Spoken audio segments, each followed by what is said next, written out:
بڑی تقریریں آپ نے بھی سنی، ہم نے بھی کی، اور علماء بھی کرتے ہیں، آپ بھی سنتے ہیں، اللہ سب کو جزا دے۔ لیکن کیا آج کے اس اجتماع میں آپ یہ عزم کر سکتے ہیں کہ جو سنیں اس پہ عمل کریں گے؟ جو چیز سمجھ میں آ گئی کہ یہ درست ہے، یہ بالکل سچی بات ہے، تو پھر ہم عمل سے کوتاہی کیوں کریں؟ میاں اتنا سن لیں نا جتنا عمل کر لیں۔ وہ ہمارے بزرگ ایک کہانی سنایا کرتے تھے کہ ایک سادہ سا دیہاتی آدمی تھا، تو اس کو کسی نے کہا کہ مولانا آ رہے ہیں تو وہ واعظ کریں گے، تو آپ میرے ساتھ سننے کے لیے جائیں۔ تو انہوں نے کہا ٹھیک ہے میں چلتا ہوں۔ تو مولانا نے واعظ کیا کہ حضور نے فرمایا استنزہوا عن البول فإن عامۃ عذاب القبر منہ، کہ پیشاب کے چھینٹوں سے بچا کرو کیونکہ قبر کا عمومی طور پہ عذاب اسی سے ہوتا ہے۔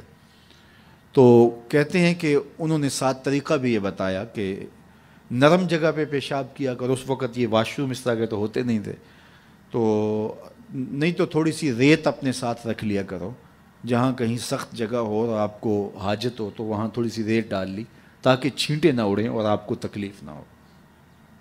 تو یہ اس پہ انہوں نے سارا زور دیا، گفتگو اس عنوان سے تھی۔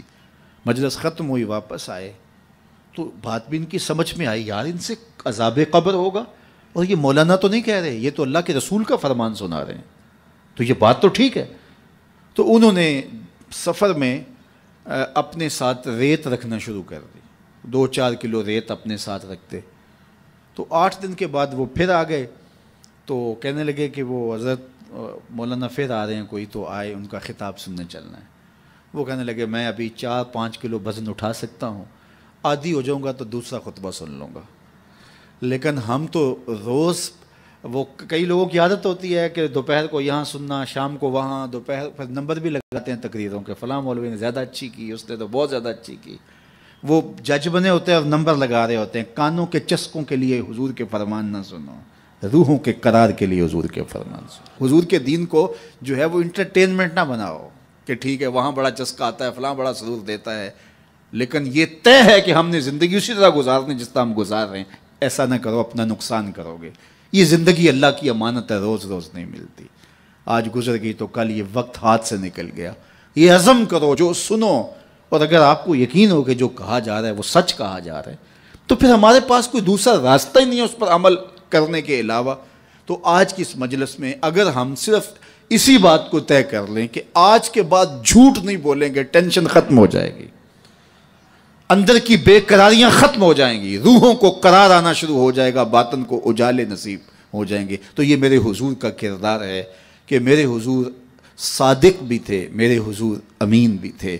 حضور کا یہ اسوہ، حضور کا یہ بتایا ہوا طریقہ، حضور کا یہ عمل اور حضور کا خوبصورت رویہ میں اور آپ اپنی روحوں میں اتارنے کی کوشش کریں۔ اس کا طریقہ کیا ہوگا؟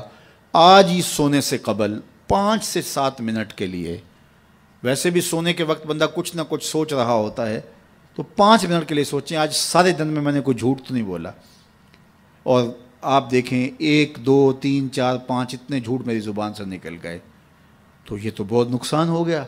چلو کل کا دن انشاءاللہ احتیاط سے گزاروں گا۔ تو کل سونے سے قبل پھر دوبارہ شام کو اپنا محاسبہ کریں اور دیکھیں کہ آج تو ہم نے جھوٹ نہیں بولا، اور اگر آپ نیچے آ رہے ہیں تو اللہ کا شکر ادا کریں۔ پھر اگلا دن، چوتھے دن، 5ویں دن، 6ٹھے دن آپ جب سوئیں گے تو آج سارا دن اللہ کا شکر ہے مزہ سے بھی جھوٹ نہیں بولا، پھر 2 نفل ضرور پڑھنا، 2 نوافل شکرانے کے ادا کرنا۔ مالک شکر ہے میری زبان جھوٹ کی ناپاکی سے دور رہی اور میری زبان پہ آج سچ ہی جاری ہوا، اور پھر جو ہے وہ اس کو برقرار رکھنے کی کوشش کریں اور اپنا محاسبہ روز کرتے رہیں۔